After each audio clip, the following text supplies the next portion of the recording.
दोस्तों, महाभारत में माता कुंती एक ऐसा पात्र थी जिसने अपनी सारी जिंदगी चिंता और अपनों के दर्द की पीड़ा में निकाल दी थी।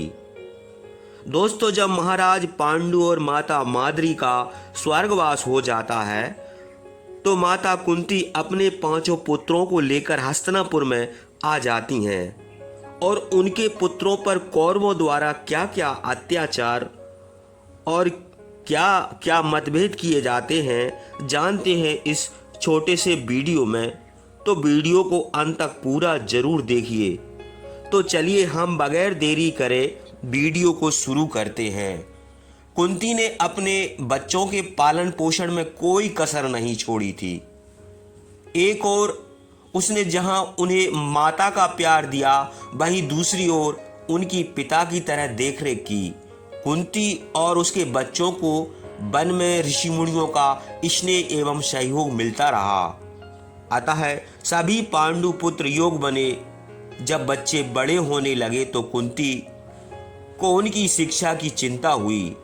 उधर पांडु और माद्री की मृत्यु का समाचार हस्तिनापुर के राजमहल तक पहुंच गया।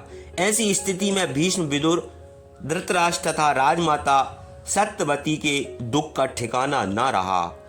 इसके बाद कुंती और उनके पुत्रों को हस्तिनापुर वापस लाया गया। हस्तिनापुर में रहने के लिए उन्हें अलग महल दिया गया। कुछ दिनों बाद श्री कृष्ण और बलराम अपनी बुआ कुंती से मिलने आए। श्री कृष्ण भीम से छोटे तथा अर्जुन से बड़े थे। पांडवों के अच्छे संस्कारों से प्रभावित होकर उन्होंने सबसे दोस्ती कर ली। गांधारी अपने तथा कुंती के पुत्रों से एक समान प्यार करती थी। राजा पांडु की मृत्यु के उपरांत धृतराष्ट्र को हस्तिनापुर का राजा बनाया गया। राजा धृतराष्ट्र के 100 पुत्रों को कौरव तथा पांडु के 5 पुत्रों को पांडव कहा गया। महाराज धृतराष्ट्र तथा गांधारी पुत्र मोह के कारण दुर्योधन के कारनामों को अनदेखा कर देते थे। इस कारण भीष्म बहुत चिंतित रहते थे। एक बार महर्षि व्यास राजभवन में आए और राजमाता सत्यवती से कहा, माता, अब हस्तिनापुर का भविष्य संकटमय है, जिसका समाधान मुश्किल है, अतः आपका यहाँ रहना अब ठीक नहीं है। तब महर्षि व्यास के परामर्श से राजमाता सत्यवती अंबिका और अंबालिका को साथ लेकर वन में चली गई। इधर भीष्म की सलाह से राजगुरु कृपाचार्य के सानिध्य में कौरव और पांडवों एक साथ शिक्षा ग्रहण करने लगे। पांडवों के मधुर स्वभाव के कारण सभी लोग उनसे बहुत प्यार करते थे। उनके आ जाने से दुर्योधन की प्रतिष्ठा में कमी हो गई थी। मामा शकुनी दुर्योधन को सदैव भड़काता रहता था कि पांडु पुत्रों के रहते तुम कभी हस्तिनापुर के युवराज नहीं बन सकते। इसी कारण वह भीम तथा युधिष्ठिर से बहुत ईर्ष्या करता था। सभी राजकुमार अत्यंत मेधावी थे। युधिष्ठिर राजनीति, धर्मनीति और भाला फेंकने की शिक्षा ले रहे थे। अर्जुन को धनुर्धर बनाने की चाह थी, जबकि बलशाली भीम गदा युद्ध में पारंगत होना चाहते थे।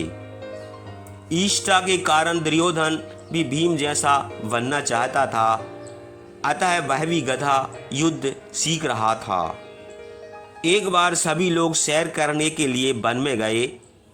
तभी दुर्योधन और उसके भाइयों ने भीम को विष देकर उसे नदी में फेंक दिया। युधिष्ठिर अपने भाई भीम के न लौटने से अत्यंत चिंतित हुए।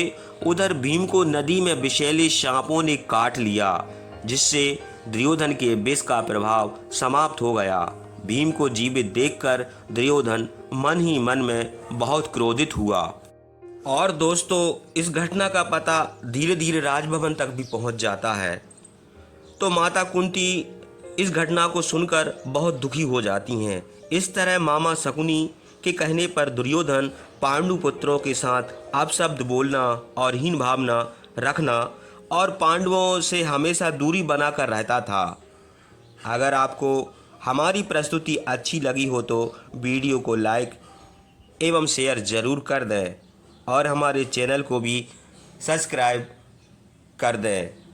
तो दोस्तों, आप सभी को जय श्री कृष्णा, जय श्री कृष्णा।